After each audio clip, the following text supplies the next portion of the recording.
Assalamu alaikum wa rahmatullahi wa barakatuh. Alhamdulillahi rabbil alameen. Wassalatu wassalamu ala rasulihil ameen wa ala alihi wa sahbihi ajma'een. Wa man tabi'ahum bi ihsanin ila yawmiddin amma ba'd. Qala Allahu azza wa jal. Yawma la yanfa'u malun wa la banoon illa man atallaha biqalbin salim. Dear brothers and sisters, we welcome you once again to this series called The Social Evils and Their Redressal. Today, inshallah ta'ala, we are going to talk about an evil that is spreading amongst us Muslim youth. You know, they tend to measure their success by the amount of wealth they have. And a lot of youth today have fallen into this. You know, the more one has money, the more he tends to be arrogant of, themselves, of their businesses, of their jobs. You know, these days, becoming an engineer, becoming a doctor is not very difficult. You know, gone are the days when only 1 in a million would have become a doctor, or 10 in a million perhaps would have become engineers. But now, given the situation that, prevails, and given the times we're living in, you have plenty of doctors and engineers coming through.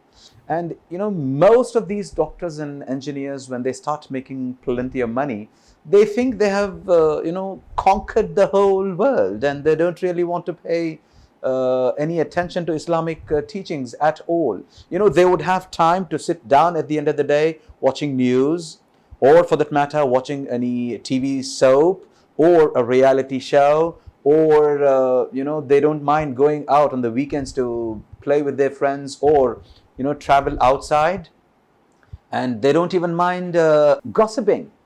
So what they do not really have time for is to sit down and learn a thing or two about Islam. So this is really a catastrophic situation we're in.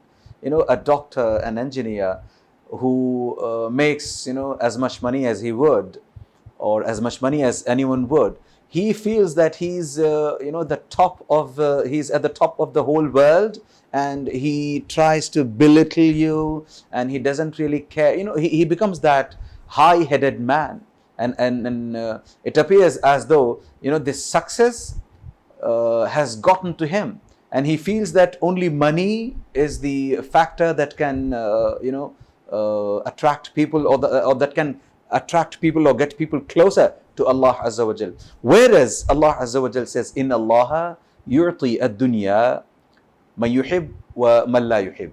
Nabi Kareem sallallahu alaihi wasallam actually says that whoever Allah Azza wa Jal likes or dislikes, this is not the criteria for Allah Azza wa Jal to give people dunya, give people the wealth of this world. On the contrary, يَوْمَ لَا يَنْفَعُ مَالٌ وَلَا بَنُونَ is what I had recited at the beginning of this program. That Allah Azza wa Jal, on the day of judgment, would not look at how many children you have, how many, how much wealth you have, how many bank accounts you made, and how much money you saved, or how much money you spent. Rather, Allah Azza wa Jal looks at your heart. And what we don't have is that qalb salim. What we don't have is that heart that bows down before Allah Azza wa Jal. That's why we seem to have a lot of problems today. More and more money. People want to earn not just the money that they would require for the month or for the year. They'd like to make money for the next 10 years, 20 years, or some people would go ahead and make money for 1 lifetime, 2 lifetimes. And this, we don't really understand the fact that the more money you have, the more you're going to chase your desires.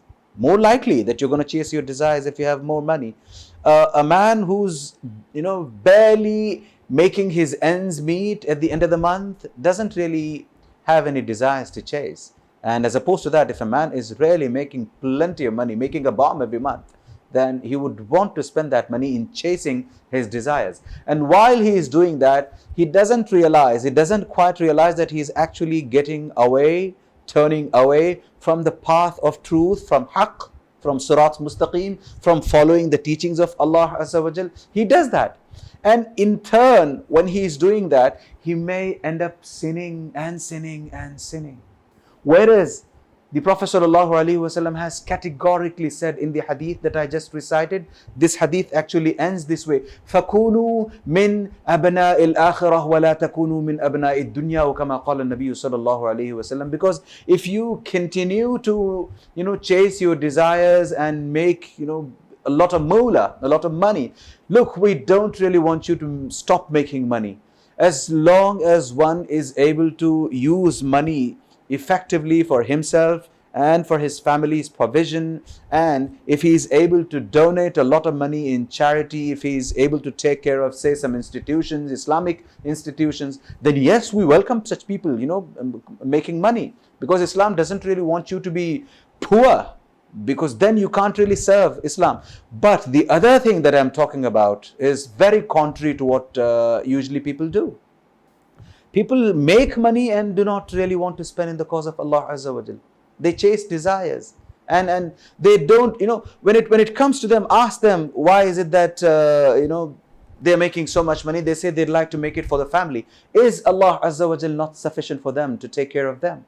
Do they not really have reliance upon Allah Azza wa Jal that He will take care of them? وَكَأَيٍّ مِّن دَابَّةٍ لَا تَحْمِلُ رِزْقُهَا اللَّهُ يَرْزُقُهَا. Every single thing on this planet, every single being on this planet, Allah Azza wa Jal gives them their food, their provision. It's not that you and I are making provisions for our children or for our family. May Allah Azza wa Jal help us realize that we are not going to go anywhere by measuring how much wealth do I have and my success depends on how wealthy I am at the end of the day. No, that's not how you look at success. Yeah. May Allah Azza wa Jal help us. Before I conclude, let me tell you, إِنَّ اللَّهَ يُعْطِي الدُّنْيَا مَنْ يُحِبُّ وَلِمَنْ لَا يُحِبُّ وَكَذَلِكَ. Allah Azza wa Jal, the Prophet sallallahu alaihi wasallam also says that وَلَكِنَّ الْآخِرَةِ اللَّهُ يُعْطِي الْآخِرَةِ مَنْ يُحِبُّ. Allah Azza wa Jal gives akhirah, the hereafter, to only those He loves. So now the question is, do you think by Allah Azza wa Jal giving us a lot of money, does He love us? Or by giving us the akhirah, the hereafter, does He love us more? So we have to answer this question ourselves. May Allah Azza wa Jal help us realize that money is not everything in this world. Ameen ya Rabbil Alameen. Wa akhiru da'wana anil hamdulillahi Rabbil Alameen. Assalamu alaikum wa rahmatullahi wa barakatuh.